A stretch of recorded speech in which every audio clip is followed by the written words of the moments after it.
ابن جوزی نے لکھا ہے سینکڑوں سال پہلے، آج کے کسی عالم کی بات بتاتا تو لوگ انکار کو، سینکڑوں سال کہتے ہیں بلخ میں قحط پڑ گیا، لوگ ہجرت کر کے سمرقند آ گئے، ایک سیدوں کا خاندان بھی آیا، ایک ایسی خاتون بھی آئی جس کے ساتھ 3 بیٹیاں تھی، بیٹا بھی کوئی نہیں، خاوند فوت ہو گیا، مسجد کے ساتھ مہمان خانے بنے ہوتے تھے، وہاں اس نے بچوں کو ٹھہرایا اور نکلی سمرقند میں کہ کوئی آدمی مل جائے، تو وہ سیٹھ صاحب چودھری صاحب کہنے لگے مجھے کیسے پتا چلے گا تو سید ہے، مجھے بتاؤ، کسی کو چوک میں کھڑا کر کے کہا جائے بتاؤ تو کون ہوتا ہے، اس شخص کا کیا اشر ہوتا ہے، کیا حال ہوتا ہے، کہا کیسے پتا چلے گا؟ تو سید زادی نے اپنا پلو کھولا اور اپنے آنسو دونوں آنکھوں سے صاف کیے تو کہنے لگی اللہ تیرا بھلا کرے، میں ثابت نہیں کر سکتی کہ میں حضور کا خاندان، میرے پاس کوئی دلیل نہیں، میں نہیں بتا سکتی، چل ٹھیک ہے، چلی گئی۔ کسی نے بتایا کہ یہاں ایک یہودی بھی رہتا ہے، وہ بڑا سخی ہے، یا آتش پرست ہے یا پارسی ہے کافر غیر، سخی بڑا ہے، اس کے پاس گئی، بیٹھی رہی، لوگ بیٹھے تھے، جب چلے گئے تو قریب گئی، کہنے لگی مجبور ہوں، پریشان ہوں، غریب نہیں ہوں، کہنے لگا بی بی تجھے کبھی دیکھا نہیں، سمرقند کی اتنی آبادی نہیں، میں سارے شہر، تو کون ہے؟ تو کہنے لگی تعارف نہ ہی پوچھے تو اچھا ہے۔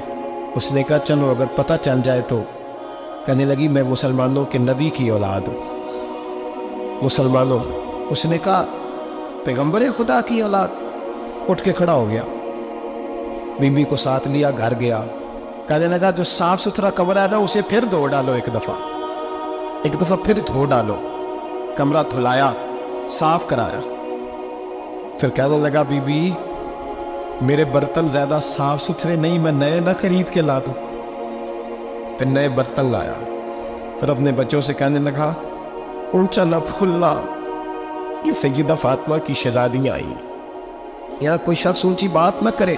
پھر کہنے لگا بی بی جو میرا بالکل طیب اور حلال رزق ہے نا، یہ اس میں سے لنگر ہے، لیکن چونکہ میں غیر مسلم ہوں، مجھے سلیقے نہیں آتے، جیسا تیسا بھی ہو نا اسے قبول کر لینا۔ خاتون کو کہنے لگا یہ گھر ہے، جب تک جی چاہے یہاں رہنا، اور دیکھنا ہو سکے تو رات اپنے نبی سے سفارش کرنا، میرا بھی کوئی مسئلہ، میری بھی کوئی قبولیت کہیں ہو جائے۔ وہ مسلمان کہلانے والا رات کو سویا، کہتے جنت سجی ہوئی ہے، لوگ جنت میں جا رہے ہیں، لائنیں لگی ہوئی ہیں، نبی پاک لوگوں کو جنت میں بھیج رہے ہیں، میں بھی دوڑ کے لائن میں لگ گیا، فرشتے نے میرا بازو پکڑا، کہا پیچھے ہٹ، تو میں دوڑ کے حضور کی بارگاہ میں گیا، میں حضور سارے جنت میں جا رہے ہیں، یہ مجھے نہیں جانے دیتا۔ نبی پاک نے فرمایا تو کون ہے؟ کہ یا رسول اللہ میں مسلمان ہوں۔ کہتے حضور مجھ سے فرمانے لگے کوئی دلیل ہے تیرے پاس؟ دلیل ہے کوئی تیرے پاس؟ جب میں چپ کر گیا، فرمایا میری بیٹی ہے تیرے دروازے پر آ ہی گئی تھی تو دلیلیں پوچھنے لگ گیا تھا، میں جا دوڑ جا، سویرے آنکھ کھلی تو گلیوں میں ڈھونڈتا پھرتا ہے، تلاش کرتا پھرتا ہے، کونے کونے میں جاتا ہے وہ سادات کا گھرانہ کہاں گیا، ڈھونڈتے ڈھونڈتے اس غیر مسلم کے دروازے پہ جا کے پہچان لیا، تو کہنے لگا خدا کا واسطہ جو تو نے نوکری کی ہے نا ان کی مجھ سے 11 گنا لے لے، یہ سادات کا گھر مجھے دے دے۔ تو کہنے لگا کل تو آتا تو شاید بات اور ہوتی، آج بات اور ہے۔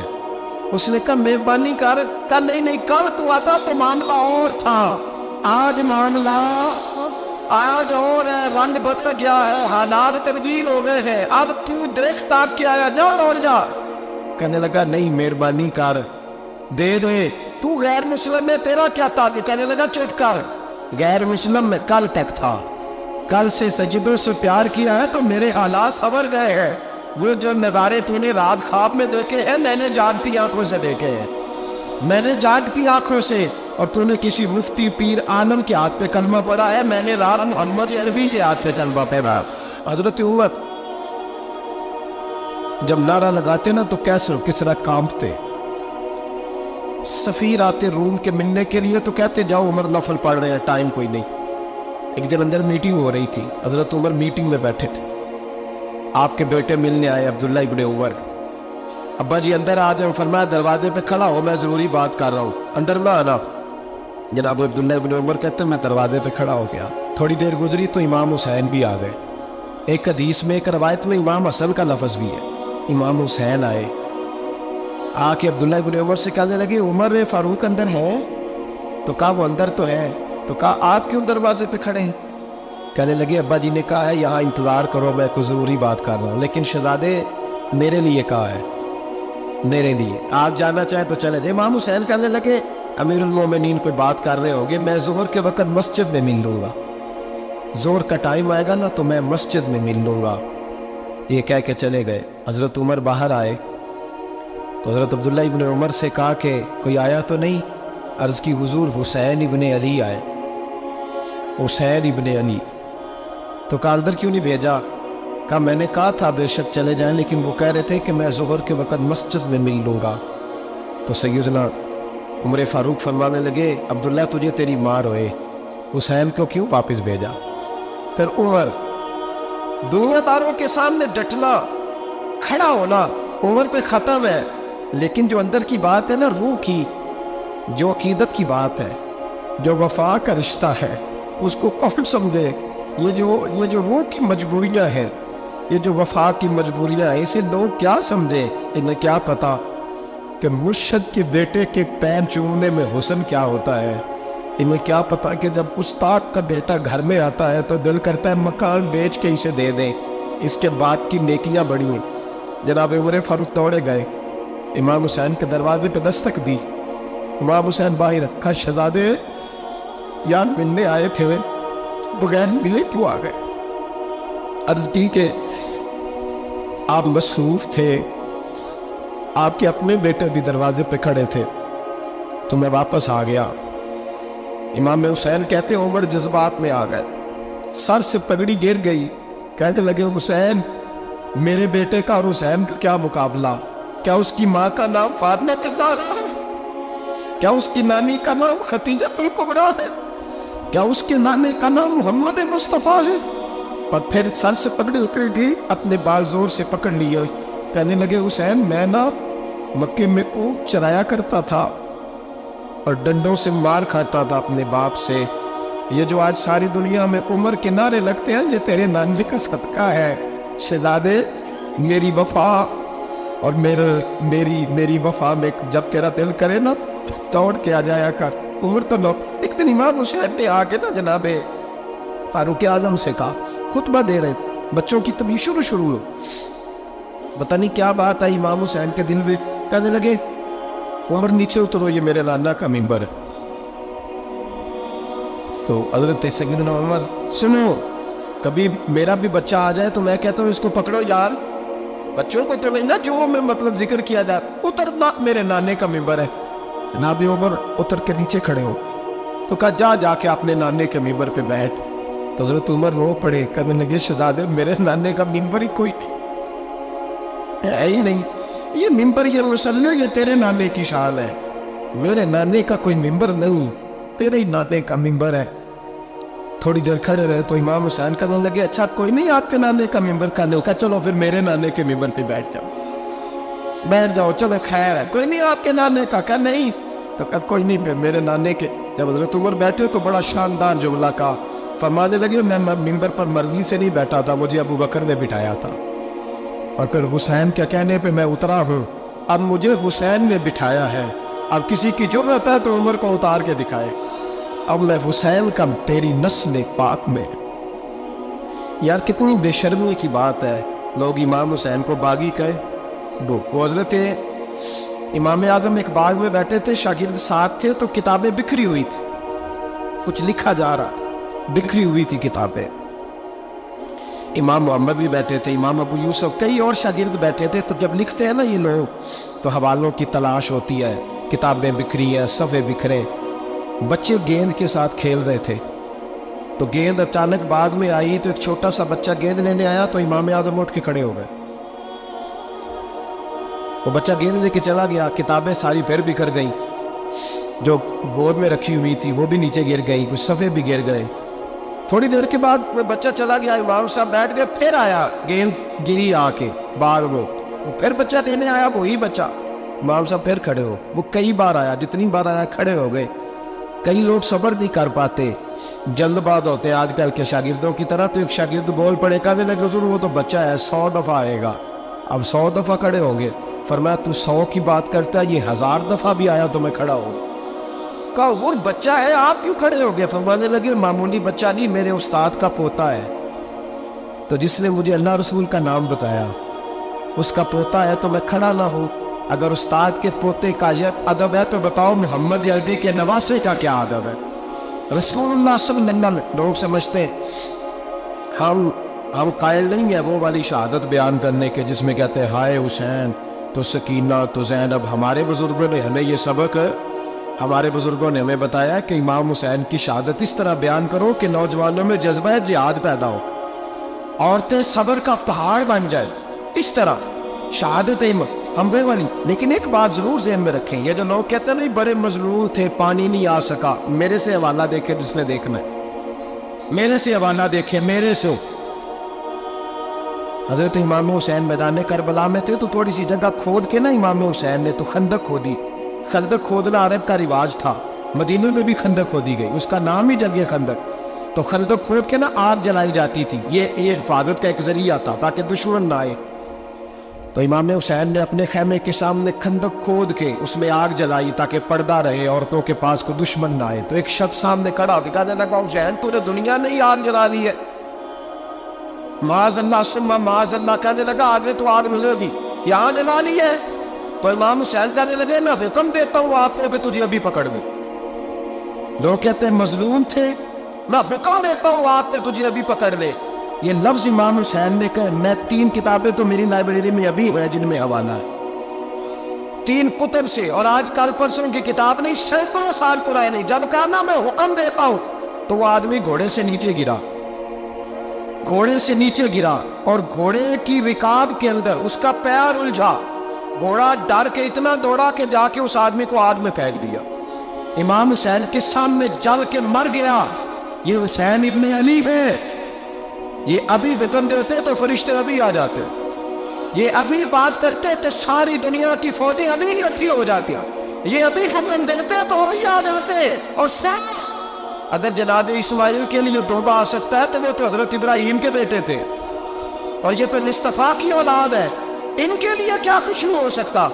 لیکن امام حسین نے پسند کیا تھا کربلا کے جہاد, اس کو پسند کیا تھا مولا علی نے, وہ اپنی پسند پہ تھے. کوئی آدمی اس طرح نہ بیان کرے کہ بڑے مظلوم تھے تو بڑی مشکل میں تھے تو بڑا روتے تھے بڑے, اور کوئی شخص ایسی بات. یہاں تو تماشا لگ گیا ہے, تماشا لگ گیا ہے. ایک وہ ہے جو آج کا کہہ رہے بس جی وہ تو 2 شہزادوں کی جنگ تھی, انہیں بھی شرم نہیں آتی, اور ایک ممبروں پہ چڑھے ہوئے ہیں, چہرے پہ داڑھی کوئی نہیں, سر پہ ٹوپی کوئی نہیں, بازاری سا انداز ہے, کبھی دوڑ کے ادھر جاتے ہیں, کبھی بھاگتے ہیں, کبھی کہتے ہیں اونچا بولنا, پیروں پہ کھڑا ہونا. یہ لوگ بیان کریں گے امام حسین کی بات, یہ لوگ بیان کریں. بیویوں کے مسائل پڑھ رہا ہوں, بہت بیویاں ہوتی ہیں جو آئے آئے کرتی ہیں, باب نہ کرتی ہیں. یہ میرے نبی کا خاندان ہے, یہ میرے نبی کا خاندان ہے, نبی کا خاندان. میں حوالہ دکھاؤں گا, مجھ سے سنو حوالہ. حضرت سیدہ زینب نے سارے جنازے دیکھے, بھتیجوں کو, بھانجوں کو, سب کو شہید ہوتے دیکھا. عورتیں ڈرتی میت کو ہاتھ نہیں لگاتی, چیختی ہے بیبیاں. لیکن حضرت جناب زینب نے پتہ کیا دیکھا تھا؟ وہ سننا ذرا. امام حسین کی لاش مبارک کربلا میں پڑی تھی, اور امام حسین کا سر کاٹ کے نیزے پہ چڑھایا گیا تھا, اور وہ بیویوں کے سامنے خالی سر چل رہا تھا, اور سینکڑوں میل کا سفر کر کے دمشق کے بازاروں سے گزرتا ہوئے سر گیا. آج میں سر کی بات نہیں کرتا, سر کی. آپ مرد ہیں, جوان ہیں سارے, یہاں کسی کا کٹا ہوا ہاتھ پھینک دیا جائے نا, ہاتھ میں چیخے مار کے دوڑ جائیں گے. بلکہ ہاتھ تو دور رہا, کسی کی انگلی کاٹ کے جہاں پھینکی جائے تو لوگ چیخے مار کے مر دوڑ جائیں گے. لیکن کٹا ہوا سر دیکھا, لاشیں دیکھے. یزید کا دربار آیا, بی بی صاحبہ کو نا ایسے عورتوں نے اپنے حالے میں لیا ہے. سیدہ زینب وہاں بیٹھ گئی. تو جب بولا نا وہ یزید دربار میں, کہنے لگا کہ دیکھو اللہ نے عزت والوں کو عزت دی, معاذ اللہ ثم معاذ اللہ۔ اور میرے مخالفین کا کیا حشر ہوا جب اس نے دیکھے نا، ایک آدمی مجبور ہے، مقہور ہے، اتنا لمبا سفر ہے، غربت ہے، پیاس ہے، بیماری ہے، کیا انداز ہے جب اس عالم میں یزید کے دربار میں اس نے گستاخی کی امام حسین کی۔ یہاں لوگ کہتے ہیں کسی کو کچھ نہ کہیں، کہ کیوں نہ کچھ کہیں، جو سیدنا امام حسین کے بارے میں بات کرے تو زبانیں کھینچے گی اس کی، جو صحابہ کے بارے میں بات کرتے تو ہم کرنے دیتے ہیں۔ یہ کیا بات ہوئی؟ گستاخی کرنا، بے ادبی کرنا، یہ کون سا دین ہے؟ یہ تو تم بے دینی پھیلا رہے ہو۔ سنو، جب اس نے بے ادبی کی تو سیدہ زینب چپ نہیں رہی، بلکہ حضرت زینب بولی اور کھڑی ہوئی، اور آپ نے تلاوت کی قرآن مجید کی اور آیتیں پڑھی، کہنے لگی وَتُعِزُّ مَن تَشَاءُ وَتُذِلُّ مَن تَشَاءُ بِیَدِکَ الْخَیرُ۔ اور آپ فرمانے لگی یزید تو کہتا ہے تیرے مخالفین پس پاک تجھے عزت ملی۔ آپ فرمانے لگے یہ تیرا دربار ہے نا، یہ تیرا سجا ہوا ہے نا، تیرا اس وقت ڈنڈا چلتا ہے نا۔ فرمانے لگی چند سال ٹھہر جا، تیرے اوپر لوگ لعنتیں برسائیں گے، اور فرمایا جب جمعے پڑھے جائیں گے تو لوگ میرے حسین کے نام کے خطبے پڑھیں گے۔ فرمایا آج یہ تیرا دربار ہے نا۔ حضرت نعمان بن بشیر صحابی رسول تھے، وہ کہتے ہیں میرے قریب ایک نابینا صحابی بیٹھا تھا، سنو حوالہ میں دکھاؤں گا۔ کہنے لگے میرے قریب اس وقت یزید کے دربار میں ایک نابینا صحابی بیٹھے تھے، جب بی بی زینب نے یہ بات کی نا تو وہ نابینا صحابی میرا ہاتھ پکڑ کے کہنے لگے نعمان علی آ گیا ہے، یہ تو علی کی آواز ہے، علی آ گیا ہے۔ جبریل علی بول رہے ہو جیسے حکمت کے گوہر رول رہے ہو جیسے، دربار دمشق میں وہ زینب کا خطاب منبر پہ علی بول رہے ہو جیسے۔ کہنے لگے یہ تو علی کی آواز ہے۔ جناب نعمان بن بشیر کہنے لگے نہیں، علی جب بولتے تھے تو بڑا رنگ ہوتا تھا، ابھی تو زینب کھل کے بول ہی نہیں رہی، ابھی تو زینب ستائی ہوئی ہے، ابھی تو زینب زخم کھا کے آئی ہے، ابھی تو زینب پیاسی ہے۔ کاش زینب تر و تازہ ہوتی اور زینب خطبہ پڑھتی تو علی کی طرح گرجدار آواز نکلتی، یزید کے مہر کانتے جبریل امین بول رہے ہو جیسے، حکمت کے گوہر بول رہے ہو جیسے، دربار دمشق میں بی بی زینب کا خطاب منبر پہ علی بول رہے ہو جیسے۔ وہ مسکینوں کی طرح منتیں نہیں کر رہے تھے، ہائے پانی ان کا مزاج ہی نہیں تھا، بلکہ وہ دلیر لوگ تھے اور بر موقع بر محل بولتے تھے۔ یزید آیا دربار میں، جب یہ سارا قافلہ وہاں پہنچا تو یزید دربار میں آیا، اور جب وہ دربار میں آیا تو بادشاہوں کا طریقہ ہے، گاڑیاں اب ہمارے بادشاہوں نے روٹر والی گاڑیاں رکھی ہوئی ہیں، وہ یوں چلتی ہے، شور ہوتا ہے پیچھے۔ یہ اس زمانے میں کہا جاتا تھا با دبا ملازہ ہوشیار، پیچھے ہٹ جاؤ، نعرے لگنے لگے۔ تو یزید کا ایک ناخلف بیٹا امام زین العابدین سے کہنے لگا تیرا باپ کہاں ہے؟ دیکھ یہ میرے باپ دادا کے نعرے، دیکھ میرے باپ کے نعرے، تیرے کدھر ہے؟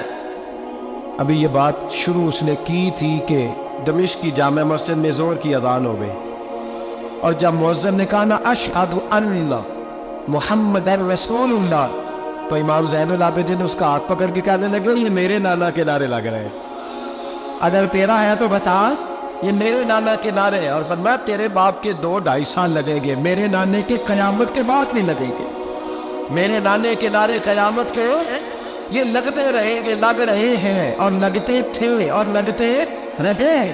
میرے بھائی یاد رکھو دلیری ہمت، پہلی بات ہے اسے پیار کرنا، دوسرا ان کی ہمت، ان کا مقام دلیری کرنا ہے، ان کا کام ہمت کرنا، ان کا کام ڈٹ جانا ہے، کمزوری دکھانا اہل بیت کا طریقہ ہوتی۔ حضرت عباس کے بازوؤں میں درد ہوتے، جناب زینب پھر پریشان ہوتی ہے کہ ہم تو اس بے حیائی کے خلاف لڑے اور امت ابھی جو گند کر رہی ہے، جو چوکوں میں کھڑا ہوتا ہے نا عورتوں کو تاڑتا ہے، وہ یزید کے طریقے پہ عمل کرتا ہے۔ یہ دلائل ہے، آپ سوچ لیں، اندازہ کر لیں کہ ہم نے کس جماعت میں کھڑے ہونا ہے، اس لیے گند سارا نکالیں۔ امام حسین کا ایک پیغام آج اپنانا بڑا ضروری ہے۔ امام حسین نے سر سجدے میں کٹایا اور قرآن کی تلاوت نیزے کی نوک پہ بھی جاری رہی ہے، اس لیے آج کم از کم 10 نفل امام حسین کی سنت سمجھ کے ضرور پڑھیں گے انشاءاللہ۔ جنہوں نے روزہ رکھا بڑا اچھا کیا ہے، چلو جو نہیں رکھ سکے پھر بھی نفلی ہے، کوئی فرض نہیں، کم از کم 3 دفعہ سورت یاسین کی تلاوت آج ضروری ہے امام حسین کے لیے. کریں گے انشاءاللہ تعالی. اگر وہ نیزے کی نوک پہ پڑھ سکتے ہیں تو آپ ان کی خاطر بھی تو پڑھ ہی سکتے ہیں نا. بہت ضروری کام آج نفل پڑھنا ہے، اور بہت ضروری کام آج قرآن پاک کی تلاوت کرنا. کریں گے انشاءاللہ تعالی.